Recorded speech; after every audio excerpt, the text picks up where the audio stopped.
for some reason, Robert Downey Jr. Thought, hey, I've been in a string of great films with the Marvel Cinematic Universe. I think it's about time I just do a crap film now. Welcome to the Crooked Table Podcast, where we discuss the world of film from a fresh angle. And now your host, Robert Yannis Jr. Welcome to the Crooked Table Podcast. This is Rob.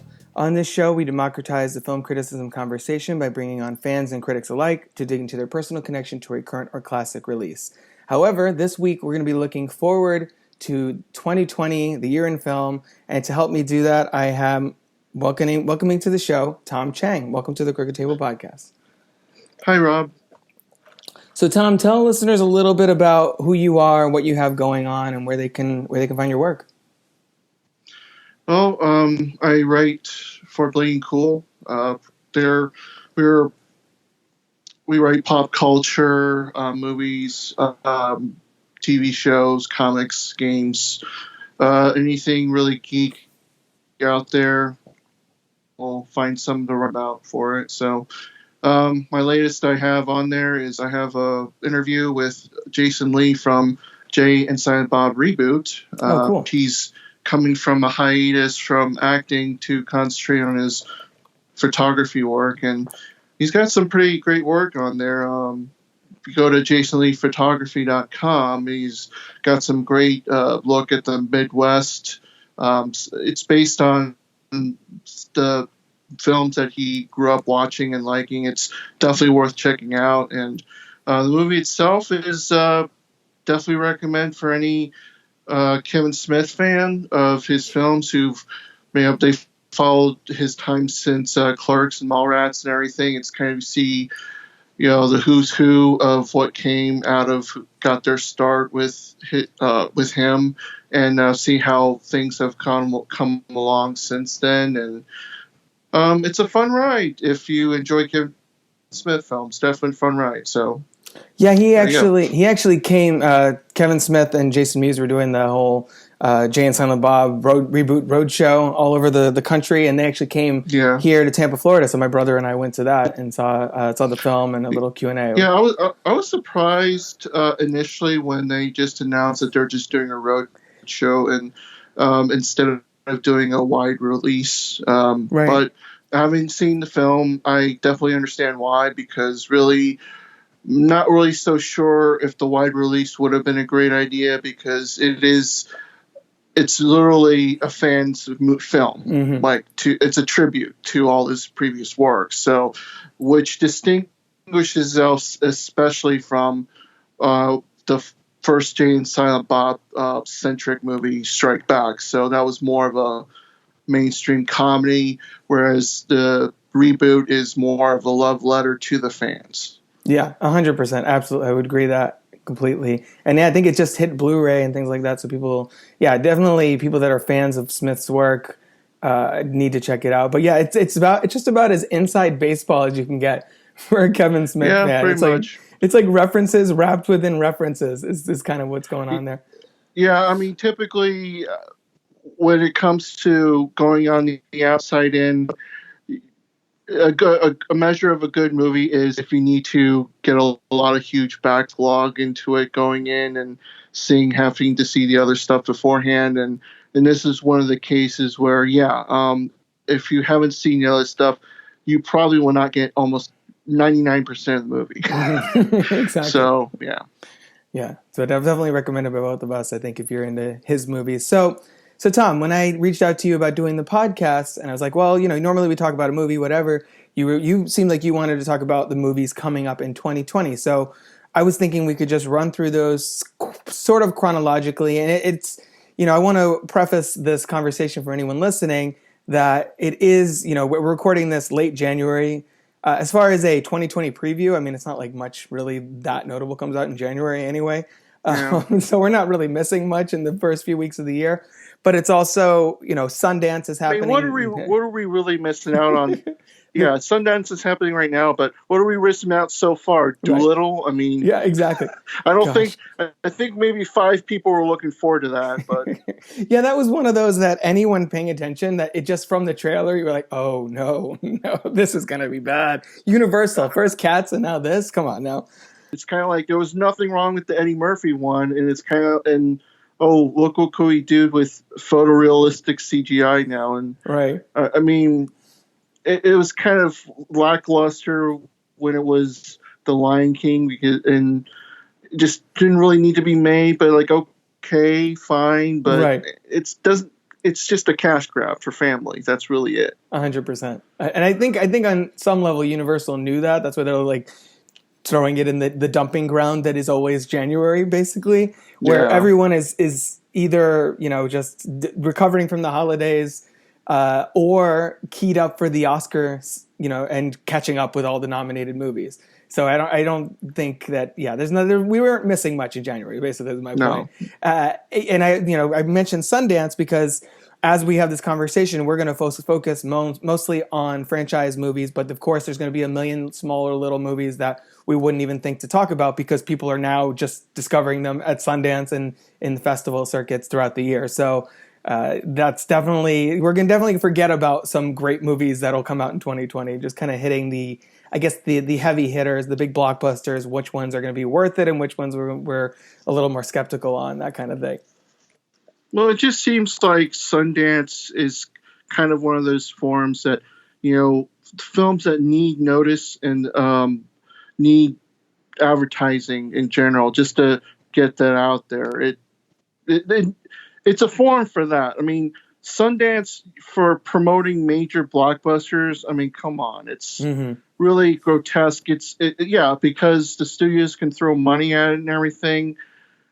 It takes away from movies that actually need the attention. And I mean, the advertising dollars from studios could go elsewhere where everyone else could benefit from it. But the real gems out there, the ones that could promote Oscar bait and just literally the struggling filmmakers that are trying to make something and stand out and just be the next generation of creative types that, could be up and comers. That should be what Sundance is all about, right? Yeah.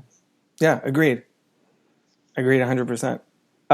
So that being said, I guess, do we want to just basically start with February and March and kind of what are the big ones, I guess, in February and March that you think we're kind of either looking forward to or sort of curious about, just kind of get started? I guess it really starts with Birds of Prey, which has sort of the Deadpool slot in like early February.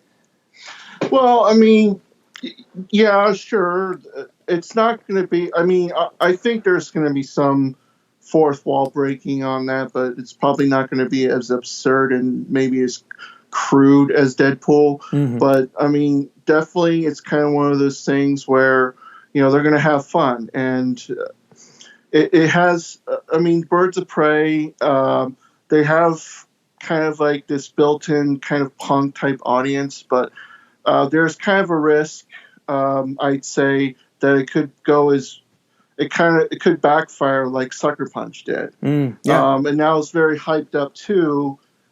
I think Margot Robbie can technically guide this film out as just on her name recognition alone, but it's kind of a tread cautiously thing. I mean, they have established people in there. It's DC's kind of established already in there, and it's a flip of the coin. It's kind of a nice kind of testing waters as far as being outside the box convention as far as heroes that we don't normally see. Mainly, I think it's refreshing because, well, DC's kind of exploring more in their bank of heroes that are outside of the Justice League, because most of the time when we see about movies, it wasn't too long ago, that 2 generations ago, all we ever hear about was Batman and Superman, right? Yeah. And even like Wonder Woman's teased a few times on TV, but now they actually have something to build on, even though DCEU is kind of a mess in this respect that their two top actors that played the two biggest heroes are gone now. Or actually, it's never been official with Henry Cavill, but I mean, it's kind of like, okay, we don't have anything, so let's just get the projects out of the way that we have that we know are going to be there. And whether that ties to the greater universe, hey, we'll just play it by ear. Yeah, and that's the ironic thing with when the DCEU was really kicking off. Their whole, I guess, mindset, their approach was, well, we're not gonna build this brick by brick like the MCU. We're just gonna be like, boom, we're all existing. Let's just make it happen. And now they're sort of kind of having to quasi reset and rebuild the foundation, where that this, as you said, DC's whole thing is built on Batman and Superman's back, and we don't have a Batman or Superman right now, kind of. And not to mention, of course, that it's confusing as hell in respect that, okay, so they found a way to write off Joker, or rather Jared Leto's Joker, out of the picture, and then now you have some cross-pollination, and there's talk. I hope it really doesn't go. I mean, I hope they don't do it, but I know it's probably going to happen. Is Todd Phillips' Joker? Mm-hmm. It's obviously because of the Oscars and the nominations, the attention it's getting. And Joaquin Phoenix has never done a sequel before, right? Ever. And obviously Todd Phillips has done the Hangover films, but as far as building up and everything, it's fine the way it is. And honestly, I think it's one of the most overrated films. I mean, it's good for what it did, right? But the foundation for it was already there. It was hard to fail. It had, literally, it was inspiration directly pulled from Martin Scorsese films and Robert De Niro. So unapologetic to the fact that he even got him in the film. His most notable works inspired by King of Comedy and Taxi Driver. Right. It's essentially you take DC out of it. That's pretty much what it is. It's a copy of those films. Yeah, absolutely. And that's why when I came out of Joker, I was just, I thought it was an interesting effort that they tried something like that. And I thought the movie was fine. It's not until everyone is like worshiping this movie and that it's nominated for 11 Oscars, making $1 billion, where I'm like, all right, guys, let's get some perspective. It's not that good now.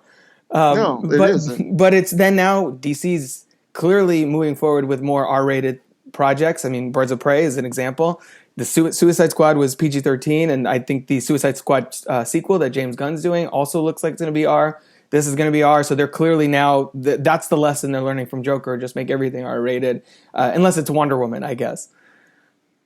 Which I'm kind of also wondering, it's my understanding, is it kind of a soft reboot, or is it kind of like a pseudo reboot? Because obviously you get some recastings involved now that Will Smith's out of the Deadshot role. Right. Who did they recast for Deadshot? Was it? I think Idris Elba's playing a different character, so I don't know if they're not recasting that character as far as I know, but he will not appear in this a new one. So I feel like this is kind of a good transition. I know we said we were going to go quasi chronological. I feel like we should just talk about Wonder Woman while we're on the DC world. What do you think about Wonder Woman 1984 as a sequel to the 2017 film, and also I guess as another standalone within this supposedly interconnected franchise? Well, I mean, aside from the window dressing that I guess the art director or marketing director behind Thor Ragnarok, I'm just spitballing here, but it just looks like they were so impressed by Thor Ragnarok's advertising and being all colorful and seeing how much retro was so inspiring for Guardians of the Galaxy and Thor Ragnarok, that said, hey, why can't a DC hero do this? Mm-hmm. And they're fitting up Wonder Woman with all the glitz and glamour of it. And meanwhile, I think it's kind of a slam dunk that the film will do well. It's just a matter of, we know Gal Gadot and Chris Pine are coming back, but it's a matter of, we know nothing about Kristen Wiig's Cheetah. Yeah. Essentially, we see her in human form, but we don't see any form of origins of her about being like this villain, because we see like, okay, so there's some familiarity and relationship from the trailer, but nothing else. So aside from that, it's just the typical tease, and this is the hero, but we don't know what the hero's going through. Right. So, I mean, I think for what it is, the teaser is fine, but they really need to show more so that maybe it could. I mean, it's going to make money, but I wanted to see a little bit more as far as like a connective tissue of a story, at least until you can start, reinforcing that it's coming. But I think we need to see more before being completely comfortable with the film. Yeah, and I think with Birds of Prey coming out at the beginning of February and Wonder Woman coming out at the beginning of June, I think we'll probably see probably the second or the first real trailer maybe attached to Birds of Prey. It wouldn't surprise me if DC's just does that. So I agree with you. I also think that the cheetah of it all, I think, is a big question because that character, if not handled properly, could be really goofy on screen. And, actually one of my issues with the first Wonder Woman that didn't hit me 100% well is the villains. I thought the villains were kind of goofy and not, I don't know. I didn't really buy the villains very much in the first one. I thought the villains were pretty poor, Ares included in that. So I think Cheetah, if they don't pull it off, could just be another like, Electro from The Amazing Spider-Man 2, where it's like, oh, I'm the nerdy person that works in the building where the superhero happens to be, and oh, now I have powers and I'm acting really, over the top and ridiculous, and where did this fur come from? So I worry that that can kind of sink the movie if they don't handle it properly. But I'm encouraged by, Gal Gadot's performance and the visuals and everything looks cool. So like you, I'm intrigued, but I just hope it sticks the landing. I mean, I have confidence in Patty Jenkins that she'll pull it off again because, I mean, she established the hero. That's the most important thing. But, obviously the expectations are higher, but you obviously want to know where the villain is going on this. And it wasn't even when they advertised for the first film, you didn't even know who the main villain was. They didn't reveal anything of it in the trailers. So now the stakes are higher, and we're kind of still left with, okay, what are we expecting here still? More of the same, or are we actually getting something like, this is kind of the time when you, presuming on a 3-act play, this is kind of like when the stakes are mounting up and you see heroes struggle at the most, traditionally. But, it's kind of like when you look at another trilogy like the Sam Raimi Spider-Man trilogy, right? The second movie was revered the most because Raimi relied on Spider-Man No More as far as the storyline goes, and Doc Ock. I mean, he didn't need to oversaturate villains or anything like that. It was a very powerful storyline, and it was made for a great act too. Same thing with Christopher Nolan's Dark Knight. Yep. It was regarded as the best of the trilogy. It was the second film. So hoping 1984 could surpass the original, which it is hard to do, but it's not impossible. Yeah, I think, you could say that for a lot of trilogies, honestly, but I feel like mostly in the superhero genre, the first one, because superhero origin stories kind of, not that they're tiresome, but like to a certain extent, especially if it's a character you really know, like we've seen Batman's origin 400 times and Spider-Man like 2 or 3, that I think, it almost feels like homework, and then, okay, yeah, he gets a suit. Okay, there we go. And it just doesn't really get going until the second half. And that's why personally, I feel like a lot of times superhero sequels tend to be better. Like you said, Dark Knight, Spider-Man 2. I would add Captain America would also Captain be an America, example. X2, X-Men United. I think there's a bunch of examples of the first one's good. It just kind of creates the world. And then the second one, the filmmaker really gets a chance to play in it. So I hope that's the case with Wonder Woman 1984. And I'm optimistic. I think it's going to be pretty good. I'm hopeful that it's going to work out.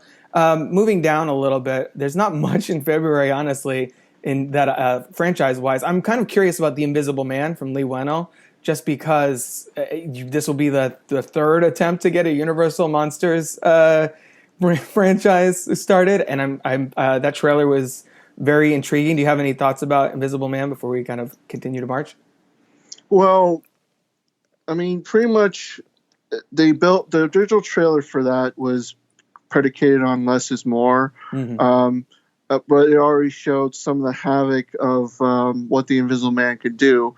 But really, it's dependent on Elizabeth Moss. So Right. The hero character and whether or not she could be likable or relatable, it just feels like by the end of the trailer, you see maybe like 75% of the movie already go by, and they're already at the near climax, and and the Invisible Man showing his hand. So it's one of those things where I think they should have just maybe built it up like something like, maybe one of those traditional build-ups, the less is more 80s type thing where you don't know if you're coming back, where instead the trailer runs into the same problems as most contemporary horror films and a lot of films in general run into, is showing too much of their hand to try to see if the audience could get interested.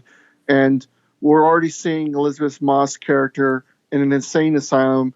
Even though the premise was like, okay, as long as you can be sane, you could earn the money, fine. But it's the build-up's it's off to a rocky start. And honestly, as far as Invisible Man movies are concerned, I'm not really impressed, because I could already point out to a modern one, as cheesy as it was, which kind of was effective in doing it, was Hollow Man, right? Paul Verhoeven's Hollow Man with Kevin Bacon. I mean, he was kind of a model there, and he did everything with brutal efficiency right there. And then, and now you got pretty much the template now with Elizabeth Moss, and I don't know who's playing her abusive ex, but yeah, I mean, we can't really see him in the trailer, at least. Right.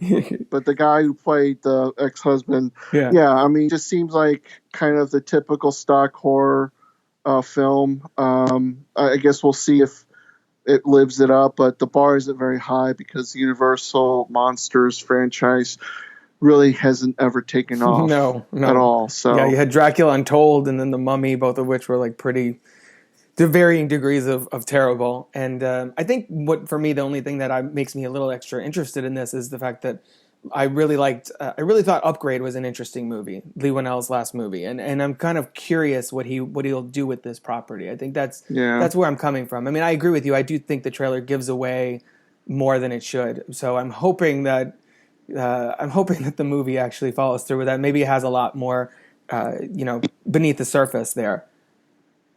Yeah, I mean, one of the things I always thought that helped the horror films in general, which they can learn a lot from the older Hollywood, which was, just the mystique, the terror behind everything. But now that everything's kind of caught up, everyone could do CG and everything. I mean, this is kind of where the human element should be up front rather than the technological front, because, I mean, when you can replace so many jobs with CG and everything, it doesn't feel like organically like a real horror story. It just feels like a game of one-upsmanship. And I know that's where the industry is going, but horror films for me are only going to be good at the independent level and never really going to be at the mainstream level. And I'm hoping I'm wrong, and I'm hoping Halloween Kills and is kind of and Danny McBride's kind of like where the foundation where it could all become good again. But I'm kind of skeptical about it. Well, that's actually sort of a good transition into about mid to late March. We have A Quiet Place Part 2, and I know this is one that you wanted to touch on. So what are your thoughts about that sequel?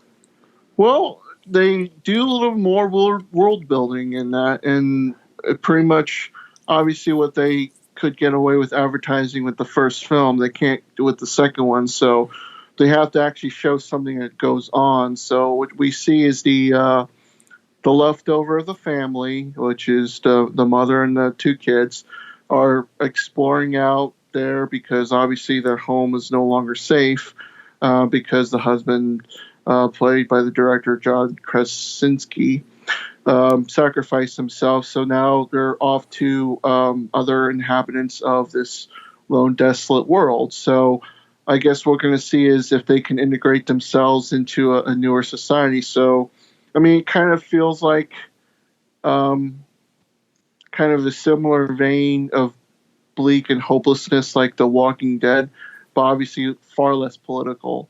But I enjoyed the first one. I'm hoping that it kind of follows a similar formula without getting too complicated, and just hoping it goes somewhere, because I don't know. I feel like it might go the route of the 20 franchise thing, where you just have zombies and like it goes away and it comes back and goes away. It's like you never really see a progression of where it's going. So, I mean, I know in these dystopian type stories, there might be a glimmer of hope, or you go back to the same thing. And I guess I'm just hoping it, by the end of the second film, we're asking ourselves, what's the point? So I'm hoping that it keeps up with the first one, and I'm looking forward to it. Yeah. A lot of times, I think with horror movies, you run the risk of just kind of really recycling the same thing over again. I mean, you see this especially with slasher films. But I think this movie, because it is more of a dystopian, I think there is an opportunity to explore a little bit more. So hopefully Krasinski can do that. I mean, I did like the first one as well. I need to go. I should probably go back and revisit it before I see the sequel. But also at the same time, one of the things that made Quiet Place a superior horror film was it did do the less is more, and by the time the monster was revealed, and it was such a blip, such quick, and everything was in the human reaction.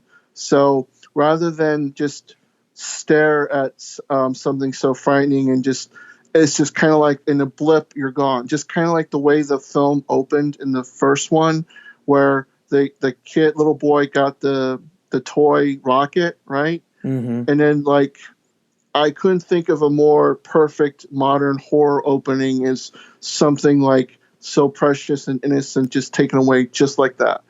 That's the proper way of doing horror films, but they keep going the body count thing, and I don't like that, because it just kind of takes it away and really desensitizes the audience. Yeah. We'll see how that goes. I'm looking forward to checking that out. Moving through March and April, we have a couple like Disney releases, which everything's a Disney release now. But we have the live action Mulan, the New Mutants.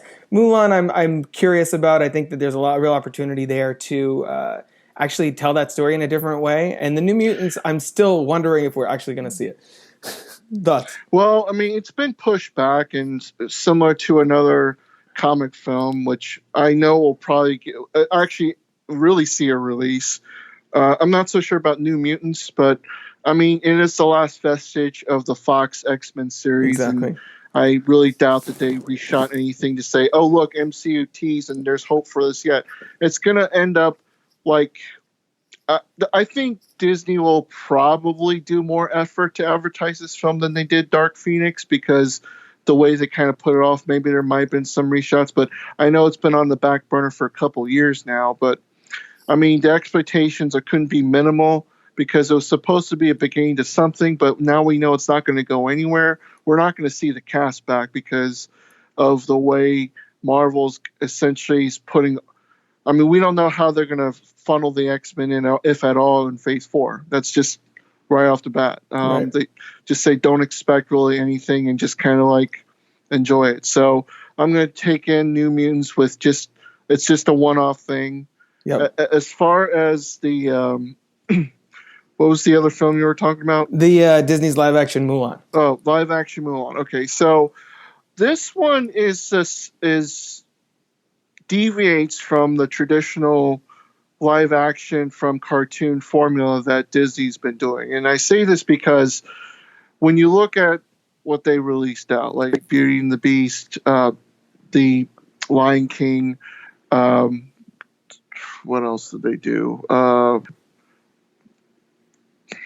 what other? Okay. So from those releases so far, okay, they've had new artists record new music. They have recasted everything, and they redid animation and all that stuff because they want to do live action, make it more photorealistic. In Mulan, though, it's going to be a more traditional war type film, and from what I've read, they're taking out any of the fantasy type elements, anything that essentially makes it Disney, but everything in name only. So they're taking out the songs, they're taking out Mushu. So essentially, it just turns into like a war film, a Chinese war film, and they're hoping to make it broad and appealing. But as far as American company film studios making Chinese films, it's kind of a mixed bag, really, because I think there was a recent film. Yeah, I think it was with Aquafina. Yeah, she had a film recently released. It was supposed to be a dramatic role, and The Farewell. The Farewell, and that completely bombed in China.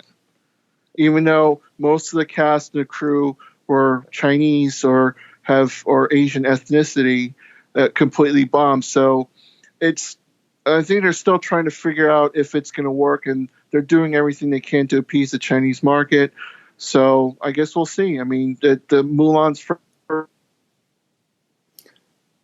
I'd personally dramatic shift that Disney's done. Yeah, I personally kind of prefer they do something different with it, because The Lion King was just a shot-for-shot remake almost, and it felt really pointless. So, I'd rather, if they're gonna, I always tell my wife about these Disney remakes. I'm like, it needs to either be better or different, and I think going the different route is probably a better option for some of these live-action remakes.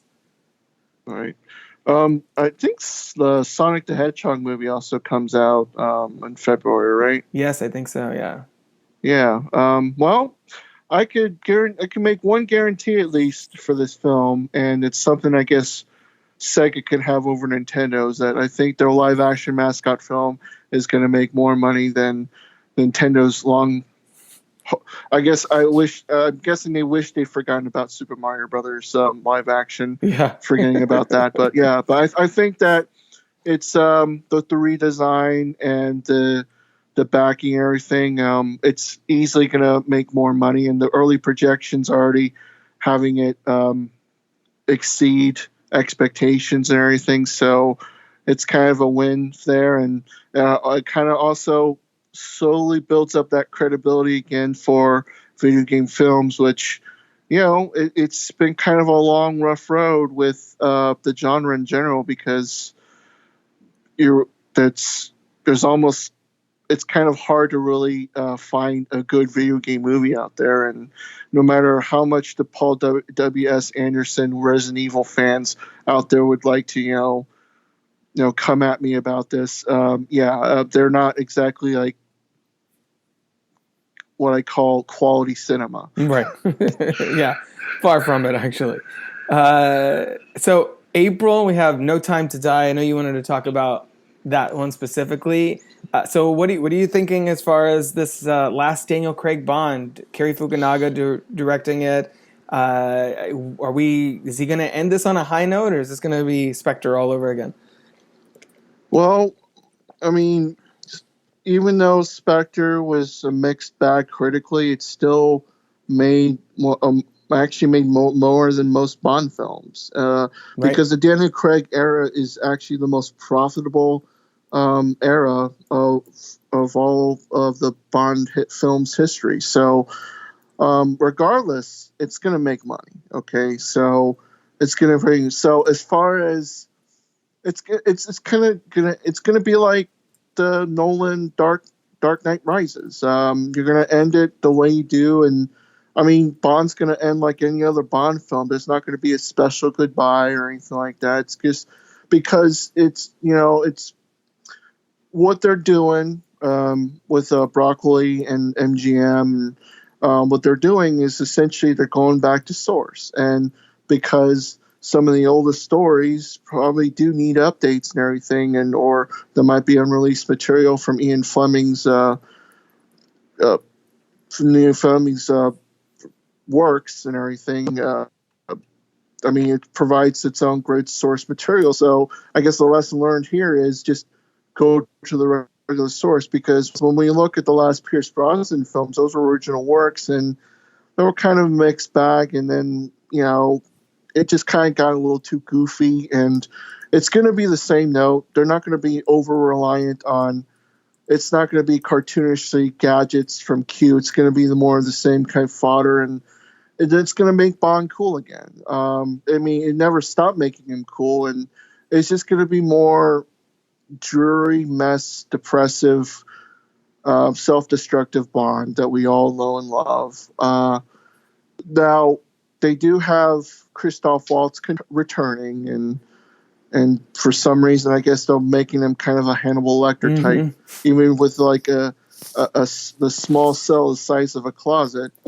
But I mean, we'll see where it goes, really, because Rami Malek essentially is kind of almost playing his character from Mr. Robot, but I guess if he just had one too many bad days. But Safin could be an interesting villain, but we still don't know much of anything about, because the Bond villains typically become their own personality, even though it kind of almost becomes the same after a while. So I guess what we could see is whether or not maybe some of the other characters may return, like if Ray Fiennes is M, still going to be M by the time the next one. So we just enjoy it for what it is, and there's no way they're going to build up for the next one anyway, because each story is its own self-enclosed.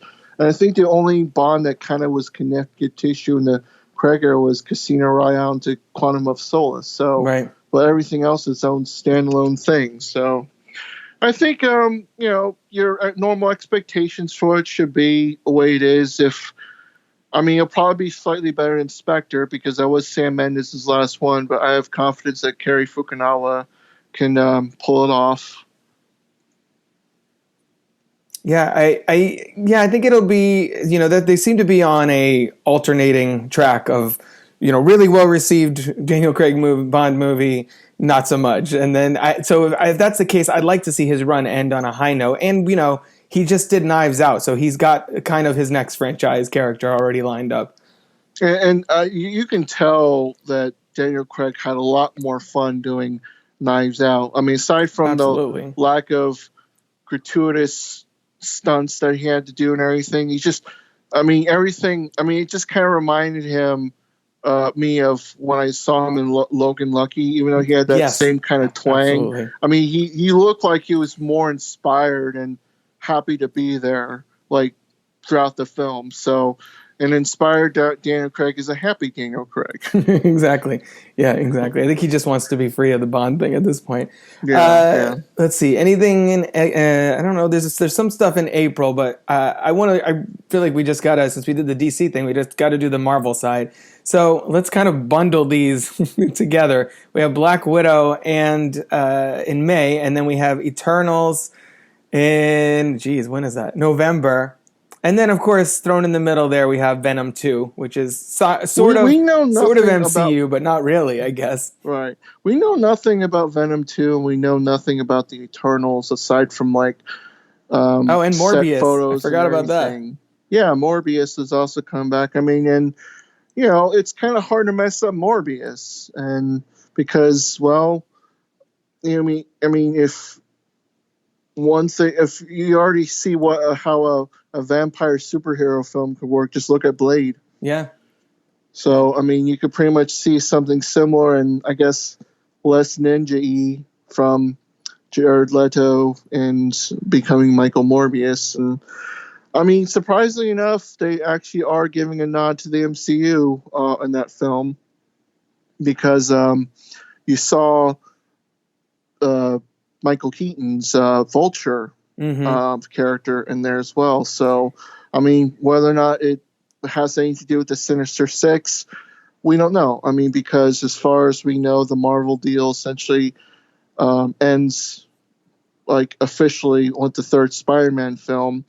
But it's kind of one of those things where they can stack on options. If as they work along. So I guess it's the deal that Sony and Disney are happy with for now. So Yeah, I feel like there was probably some bit in the contract about, you have to let us play with the MCU a little more. Let's make these things a little more connected to, boost our Spider-Verse, for lack of a better term, even though these, yeah.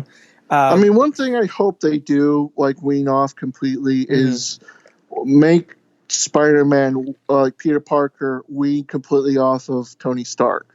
Because it just makes it sound like, that they can't go on without him. And I think in a way it kind of put a crutch on Tom Holland's Spider-Man, because one of the things that Peter Parker's known for, and they never really truly explored it until like some random, like near the end of Far From Home, was Peter's genius mind, right?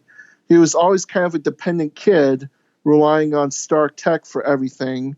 And then, because Happy Hogan fulfilled that role from Jon Favreau, I mean, all of a sudden, okay, he can do things by himself more independently. Oh, wait, he can make his own suit now from Stark Tech again.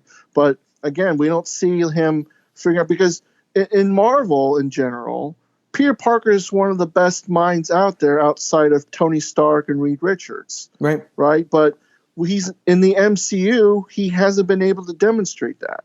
So I'm hoping that he makes a more transition of being more of a thinking type hero as well, aside from just angsty, which we're always used to seeing him. Yeah, and that was the ironic part about the Spider-Man almost exiting the MCU right at this point, because I feel like he's finally poised to move beyond the whole Tony Stark thing after Far From Home, and it's like, we almost lost the chance to see him in the MCU, but not like, oh, Mr. Stark, blah, blah, blah, the whole time, and kind of, develop his own identity. So I'm looking forward to seeing that continue. And, Venom was interesting. I mean, it's not, I don't think it's a great movie. I don't even think it's a good movie, but it's kind of an interesting, fun movie in a way, in like a kind of over the top, ridiculous, like guilty pleasure type way. So I'm interested to see what they do with the Venom 2 and Morbius, and as they build out the Spider-Verse. I mean, I don't necessarily have high expectations for some of these things, but I'll see them and I'll give them, a chance at least. So we'll see.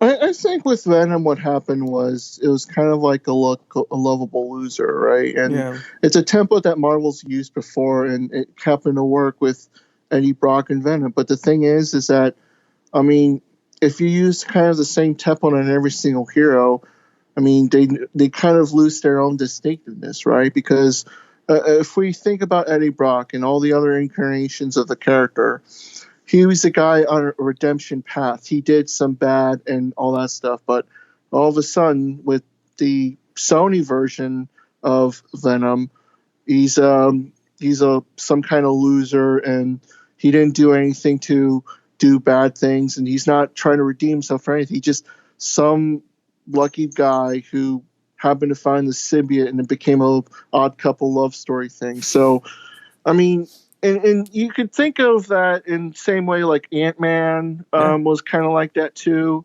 I mean, hell, even Captain America was like that in a way, but it was like less humorous. But I mean, it's the template that's kind of worked with any protagonist, and I mean, honestly, it kind of becomes tiresome after a while. I mean, not that Venom was a not fun movie. I mean, it's just kind of one of those. Okay, I mean, it's there, and you see Carnage, and he just turns out to be Woody Harrelson in a bad wig. Yeah, basically. I mean, I think honestly, Woody Harrelson would have been more qualified to play Annie than Cletus Cassidy, but that's just me. Yeah, right. He was ready. He did have kind of a like Raggedy Andy style look by the end of that. So yeah, maybe they'll add those characters to the Spider-Verse down the line. Any thoughts on the, I guess, MCU proper, the Black Widow and Eternals? I feel like we've seen the teaser for Black Widow, but we don't really know too much. I'm not gonna judge about the Eternals yet, because I mean, you got all these like high-powered castings and everything, and as with anything, I guess my expectation for Eternals probably is going to be similar to that of Inhumans. Yeah. It's not something that audiences have been pre-exposed to, and you hope that the good story would kind of make it more like a Guardians of the Galaxy type thing where they're just there. But I mean, by its nature, though, it's more of a serious film. So I'm kind of curious where they go with that, and they have established stars going into that as well. So I guess I got no opinion on that really. And as far as Black Widow is concerned, well, I mean, I guess it's a matter of if people are going to be invested in a character they know is going to die right off the way, right? So, I mean, you could establish as many movies as you can about history and all that stuff, but I mean, quite honestly, do you really see a trilogy in this? I don't. Yeah, because, I don't either. I mean, ScarJo has done she's done a lot they told a lot of her backstory in the Avengers films.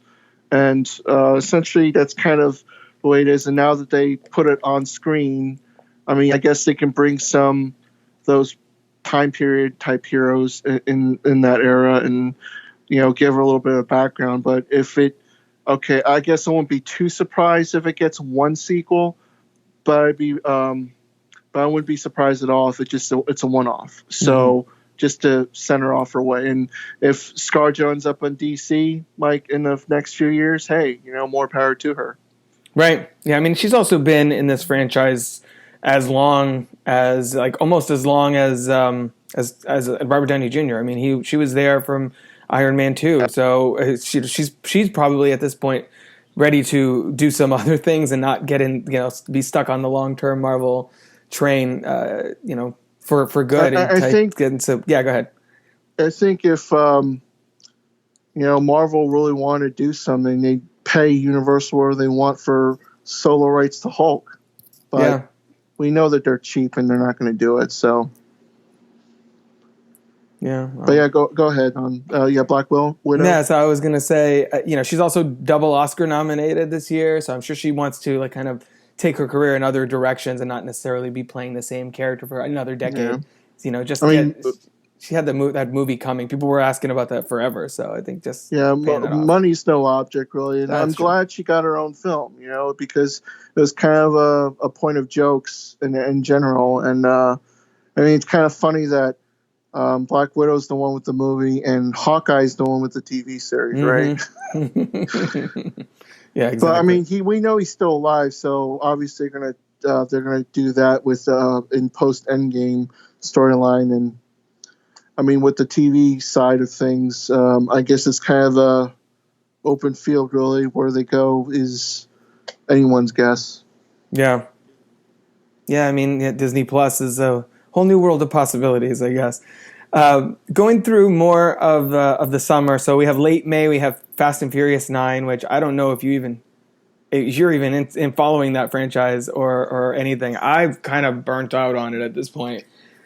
So personally, it's standard popcorn fodder. Yeah, it's making its money, and I mean, I saw I'm watching the films. I mean, I don't really put too much into it. Right. It's just essentially a guy soap opera that's not pro wrestling. Yeah, pretty much. And to me, I mean, I feel like it's also of the super big franchises right now. I feel like it's also the most disposable. Like you walk out of it and you're like, I don't know. There were cars or flying off rooftops. I don't know what the hell was going on. It's fine. It was cool. And then it's all interchangeable. Forget. Yeah, pretty much. Yeah, exactly.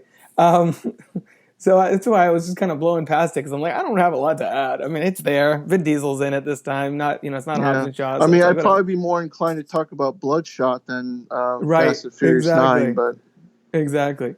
Yeah, that's kind of an interesting one. I mean, he has I guess another hopeful franchise, but Vin Diesel collects franchises like Thanos collects Infinity Stones. So, I mean, it wouldn't surprise me. The only franchise that Vin Diesel aside from the Fast and Furious franchise, which doesn't really take much brain power, I mean, I'll give him credit for the stunts and everything, but I mean, the only one that really is holding on to that's doing anything is Guardians of the Galaxy, and just says one line. Right. And it takes a lot of talent to say one line in different languages and emoting it in different inflections. So I won't give them completely all crap about it. But, I mean, they never made Iron Giant sequels. I mean, that could have been something. And they haven't made a second Last Witch Hunter. Well, but he's also got, what, 3 XXX movies? Or at least, he's at least in 2 of them. Well, I mean, I don't think he was in 2 of them at least. Yeah. And I know Ice Cube was in the second one. Right. But they had... Which is funny because they retconned his death to explain why he was in the second one.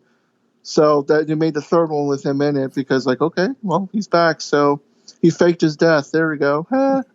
And then the Riddick movies. Like, I feel like at this point it's almost more interesting to just make mention of all of Vin Diesel's other films than it is to talk about the Fast and Furious at this point. It's just like, well, let's... I'll be honest. I fell asleep during Chronicles of Riddick. Mm-hmm. So, I mean, I saw the first one, which was, I think it was... Pitch Black, yeah. Pitch Black, yeah. And then when they had much more of a budget, and it just felt like, I don't know, to me it kind of felt like the Wachowskis directed it, and it was kind of similar to like Jupiter Ascending, where like they had to do all this convoluted nonsense. And I mean, it's way better as a book than it is a film. I could just say that much. But yeah, I mean, I guess Bloodshot would be good for what it is, and it's kind of going to get that crossover for mindless action violence that probably going to get that John Wick audience. So, I mean, I wish the best to it, but it's going to do its time. Maybe probably a couple months in, it's going to be out of the theaters, but. Yeah, so late June. Personally, I think it's probably belongs to Netflix. Yeah, sort of. I mean, it kind of feels like one of those type of movies that's not necessarily going to make the big splash that they think it's going to make. That's what I mean by that's what I meant when I called it like a franchise hopeful. It thinks it's going to be a big thing, and I kind of don't know if it's going to connect with audiences like they're hoping. I feel like audiences will go see Vin Diesel if he's in a Fast and Furious movie, and otherwise they're just like, they're all the same. Yeah. So June we have, at the end of June we have Top Gun Maverick, and then July we have Ghostbusters Afterlife, both sequels to movies that came out in the 80s, really, since Afterlife is picking up from Ghostbusters 2 in 89. So what are your thoughts on Top Gun and Ghostbusters and those movies kind of picking it up a few decades later, basically? Well, as far as... it's writing a whole franchise thing again. Mm-hmm. But Top Gun has a better shot, I feel, because, I mean, we all know how much the Mission Impossible films goes, and he still makes viable films. Hell, even the crap fest that was The Mummy still made money. That's true.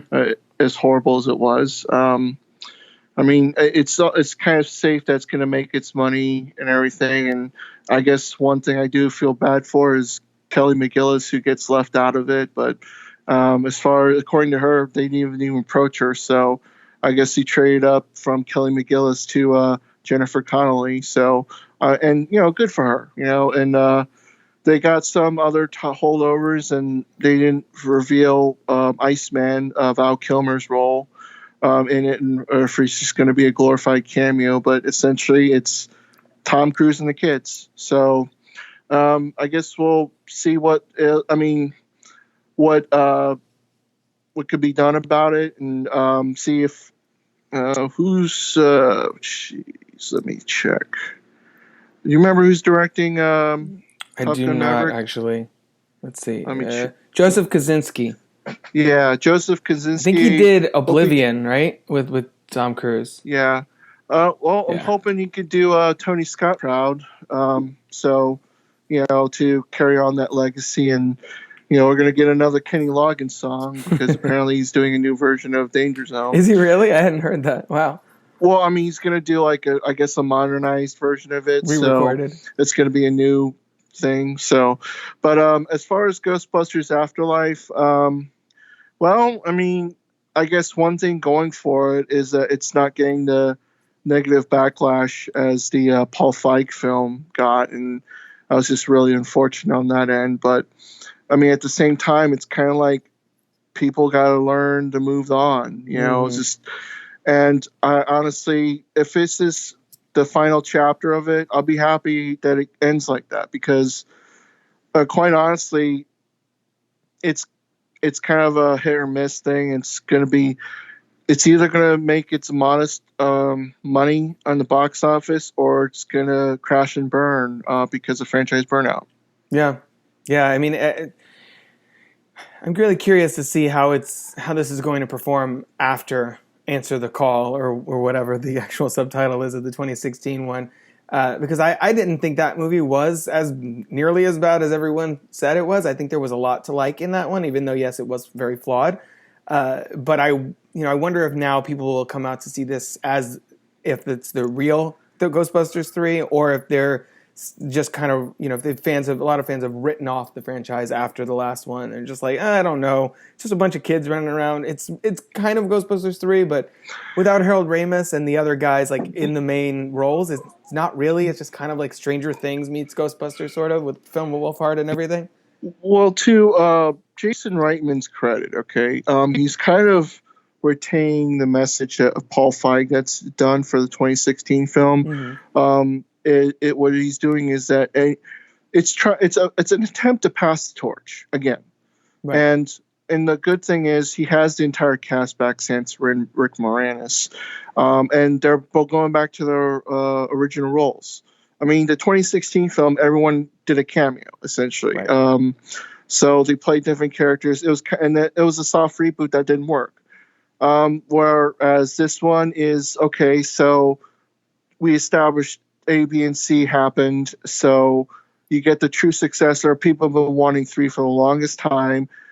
And, a lot of people called the video game that was in 2009 the true third movie, because that was the last time when you got the cast together with Harold Ramis doing playing their characters again. And yeah, I mean, essentially, you kind of almost have to think of this as a Force Awakens type situation. Right.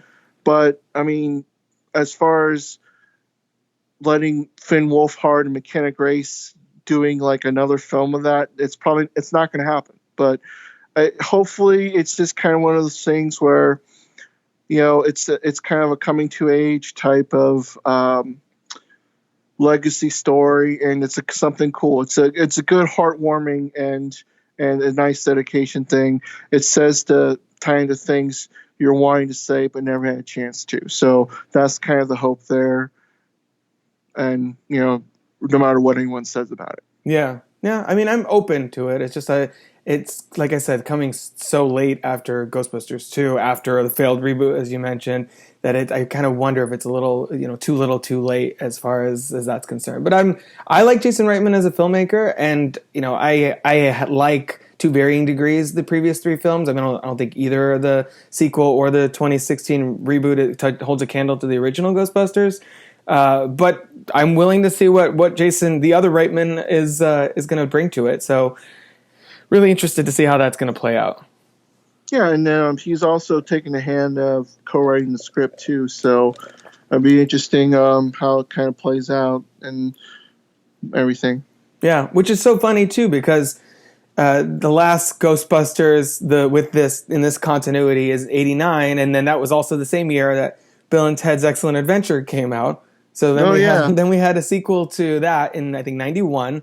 Both movies of which I was a huge fan of. I at least saw the second one in theaters. And now we have Bill and Ted Face the Music coming out in August. Are you a fan of that franchise or interested at all? Yeah, I've loved both films growing up, and some of the humor and jokes and the what you got away with it at the time.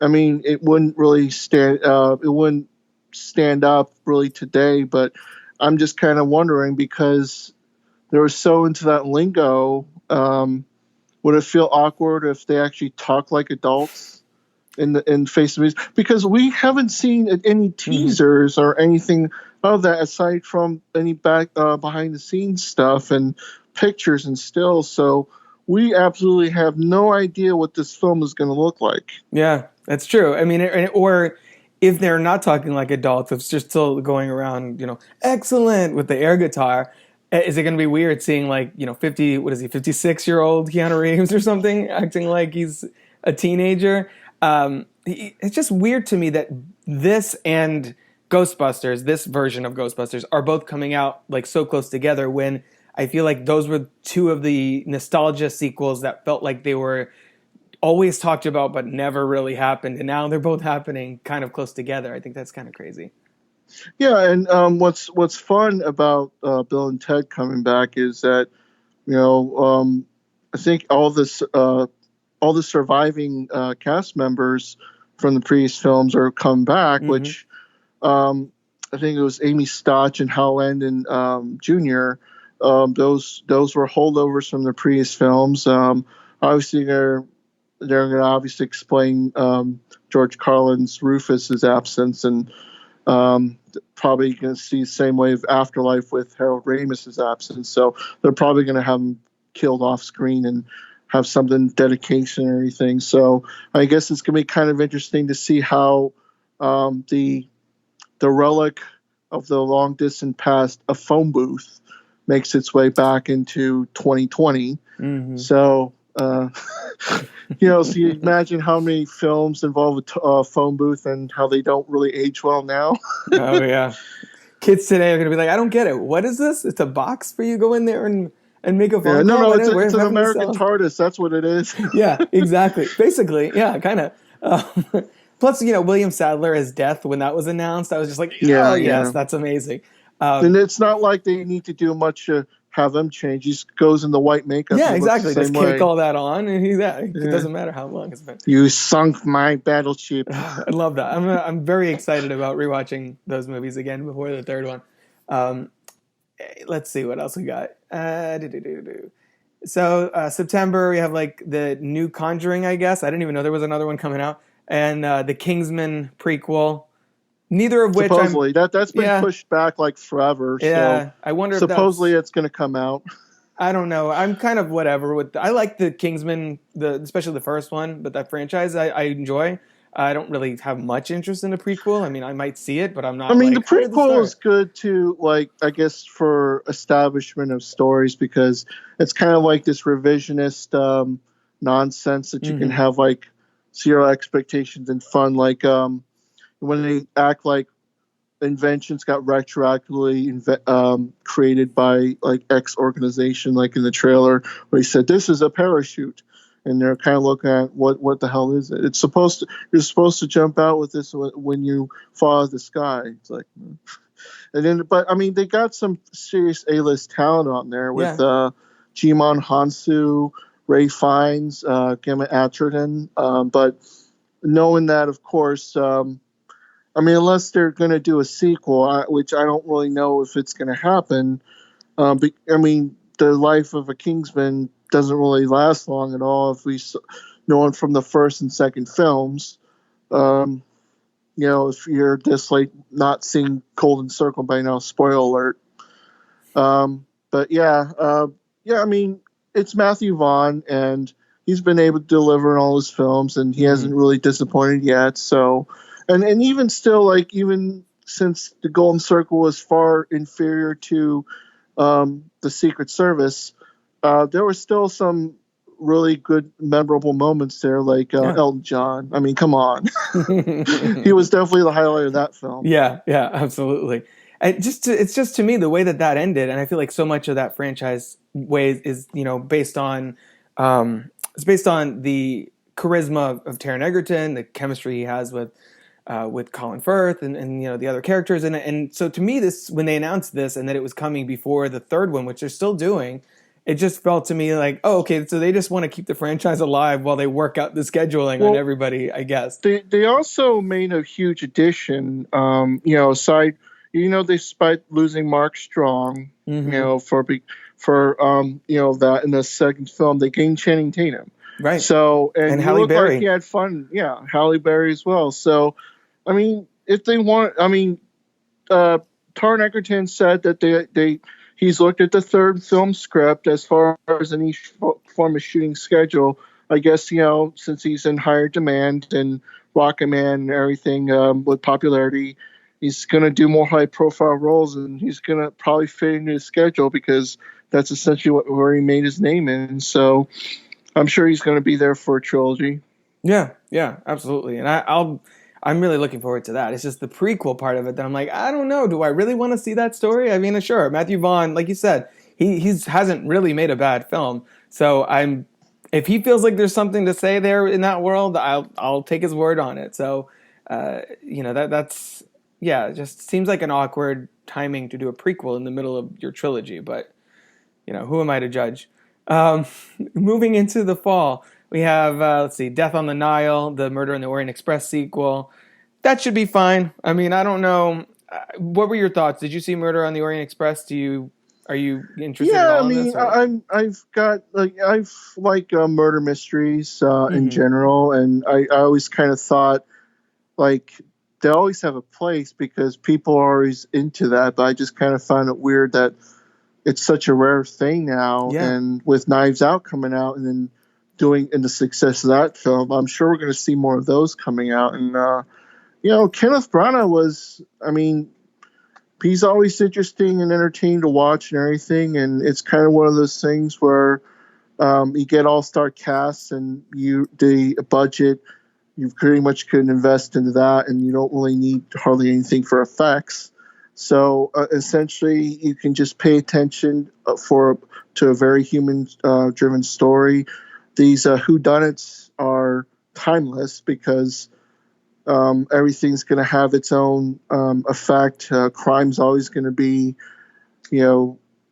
essentially timeless because you see how Sherlock Holmes, his stories are still being told to this day. So, and they're modernizing it. They're putting in the old original format. I mean, there's always going to be appeal. Agatha Christie as well. So I'm looking forward to it. I mean, it's good fodder. It's pretty good discussion piece too. And really it's kind of one of those things where you can separate yourself as a moviegoer compared to like maybe just a casual fan. You could just talk among other movie lovers and everything, and it's just something that it just have good old fun.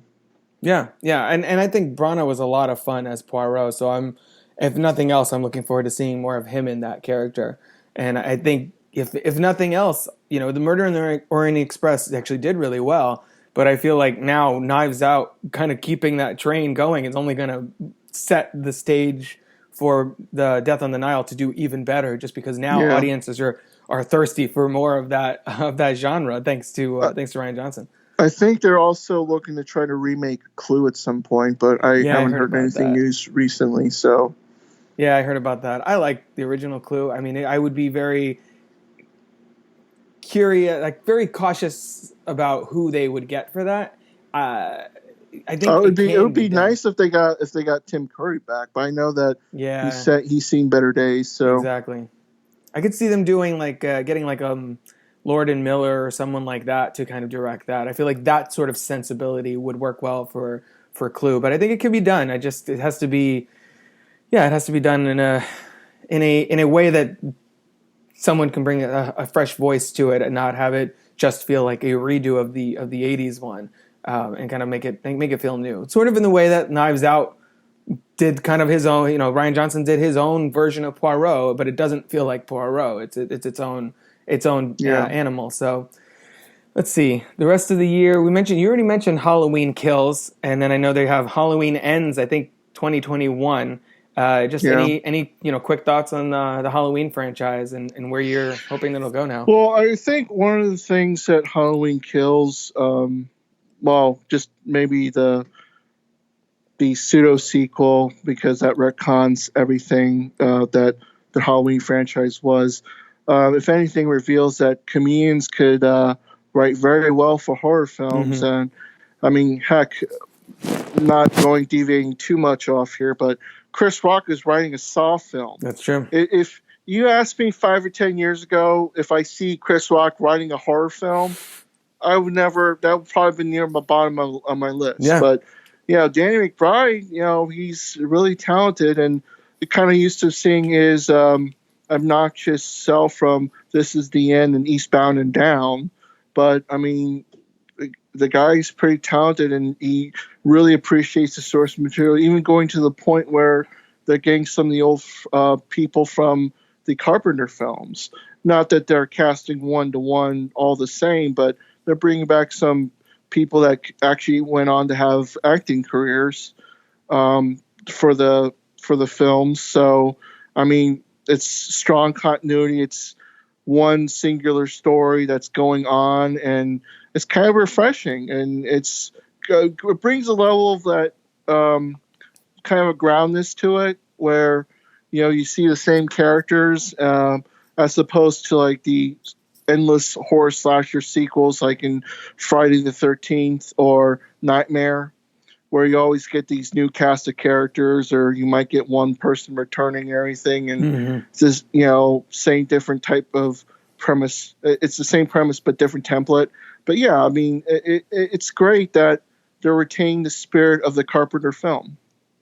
Yeah, and I, to your point about comedians and horror and kind of the link there. I mean, I think it's been discussed before, but comedy and horror have very similar sort of setups, and you're building to a gag or a scare. You're setting that suspense, and I think you're seeing that really obviously with someone like Jordan Peele and his career and the way he's shifted from one to the other. I think there's much more of a connection between those two genres than a lot of people care to admit, and I think I think we're seeing that with the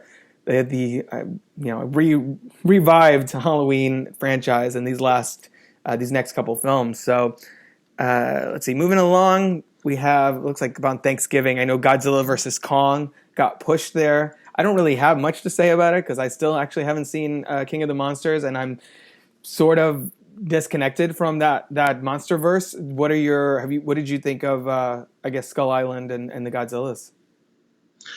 I mean,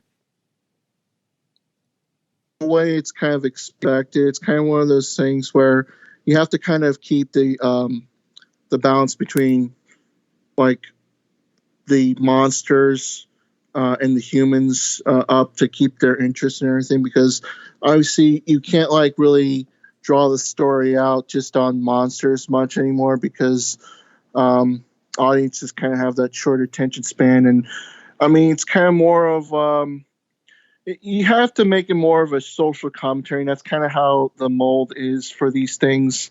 I liked the Godzilla, the redone one, and the Skull Island. I mean, it was fine. I mean, it stands on its own. I mean, I think the Peter Jackson one is a little bit superior to it, but I mean, there's not really a lot out there as far as just reinventing the wheel for those things. It's just kind of making the story interesting enough and making the characters likable. So I think in that effect, they've accomplished that. And, somebody like a Ken Watanabe can help with that. And he's lent his credibility on those things. And I mean, pretty much they finally figured out a formula to make Godzilla work in the States. Whereas before, I think it was kind of they overthought it, and it just doesn't really work out. So, but now that they've got their own little universe building there, they found a good enough formula. Yeah. I'm even though I'm not necessarily the biggest Godzilla or Kong fan, I love all the franchise mashups. I really like even something like Freddy versus Jason, like how these studios mash together these iconic characters. And I know Godzilla and Kong have crossed paths before on the big screen, but like I'm curious I'm definitely open to seeing how they pull that one off. And even me, who's not really into the kaiju genre that much, even I'll probably turn out to see this one. So I am very very interested to see if that actually pans out. And I know Godzilla King of the Monsters was not even really that huge of a box office draw, at least not domestically. So I wonder how they're retooling Godzilla versus Kong and what they're doing to try and get this franchise, it's been successful, but not nearly as successful as I think anybody really has wanted it to be. There's something that has to be said about a man in a rubber suit destroying Yeah, miniatures. there you go. That's all I got to say about that. Yeah, we got to go back to basics. Yeah. So we're kind of almost done here. It looks like so currently, according to IMDb, December 18th, we have these 3 big movies coming out, and I feel like there's no way in hell these 3 And movies none of them should are come Star Wars. Yeah, right? Weird. I don't know how that's gonna work. No Star Wars. It's completely uncertain with Star Wars. That's a whole other conversation. But so December 18th, we're supposed to get. I guess it's supposed to be the first half, right? Because isn't Denis Villeneuve doing 2 Dune movies? So I guess one of the Dune movies coming to America with the numeral 2 because it's a sequel. And Spielberg's West Side Story remake. So thoughts? I think I've seen a still, I guess, of West Side Story, but beyond that, I really haven't seen anything else of the other films. So I'm going to reserve my judgment on speaking out on those films. I like Villeneuve's movies generally, so I'm definitely, especially after seeing Blade Runner 2049, which was a movie I quite enjoyed. I'm definitely down for him to take on Dune. So. Once again, like you said, these movies are coming out almost a year from now, so we haven't really seen much of anything. I feel like, well, I'll give you my quick thoughts. I already said about Dune. Coming to America, I really like, I'm obviously, grew up with Eddie Murphy, and I think he's hilarious. And it's been a while since he's had really good material to work with. Dolomite Is My Name was actually a really solid film, and he was really good in it, and this is the same director, so I'm optimistic that Coming to America is going to be worthwhile and worth going back into. What was that, 1988 when that original movie came out? So it's very few sequels that have come out decades later, especially in comedies, and actually been good. That's my only thing. I'm like, there's very little precedent for that.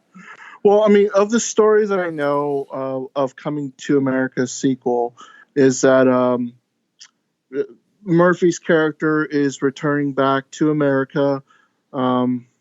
Hence the name. But he's apparently looking for his long-lost son that he had after a one-night stand, which kind of what factors in the castings of Leslie Jones and Tracy Morgan. So Leslie Jones will play the woman that got knocked up from Eddie Murphy's character, and conceived the child, and Tracy Morgan's going to play her brother.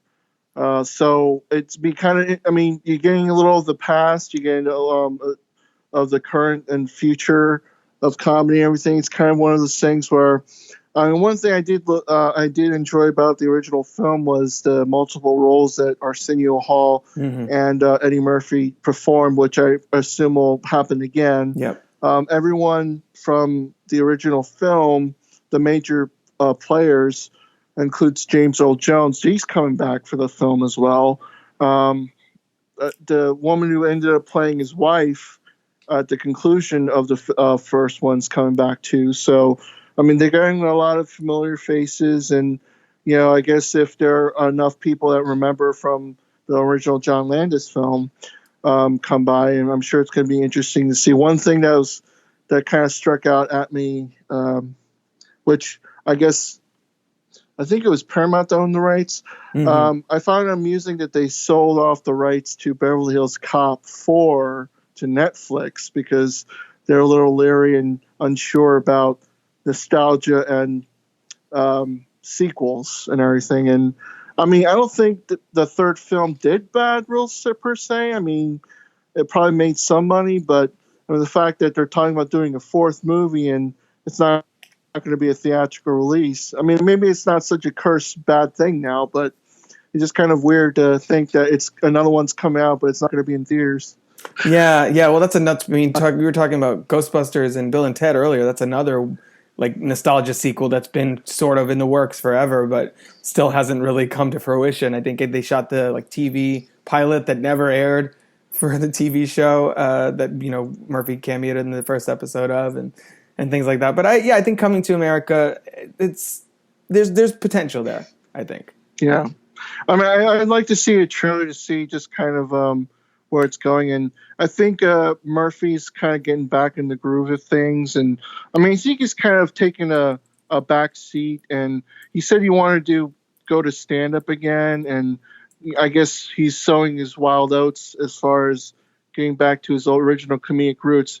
Heck, I remember seeing his return to Saturday Night Live, and I mean, he got probably some of the biggest reactions. And even when the SNL uploads their clips on YouTube, they've pretty much been like the highest generating videos compared to like others in my recommended feed, because everyone still remembers his days on SNL and the beloved characters and the laughs he gave. So, I mean, the guy made a comeback before, and he's probably going to make it for another one. So the guy is resourceful and talented and venerable.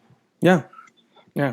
And then to just round out the December 18 lineup, and like I said, there's no chance these are all coming out December 18th. I do not see that happening. Is West Side Story remake, which I don't think really needs to exist, period. I mean, that's just me. If you're going to make a musical, Spielberg, just make a new musical? I don't know. Crazy idea. So do you have any thoughts on that? And then we'll kind of start wrapping up here. I mean, I've seen a handful of musicals that are modern adapted. I mean, there really isn't anything that kind of stands out other than what the source material is. And I mean, I don't really know much of anything about it. Right. I mean, I guess in a sense, it almost feels like a step down and maybe kind of a bucket list thing for him because he hasn't done one. He wants to do it. And then, like, what else is there for him to do? I hear he's doing a 5th Indiana Jones film. And it's like, okay. I mean, he isn't as innovative as he once was. And, I mean, it's just, I don't know. It's kind of one of those weird things. And same thing with Zemeckis, Robert Zemeckis. Yeah.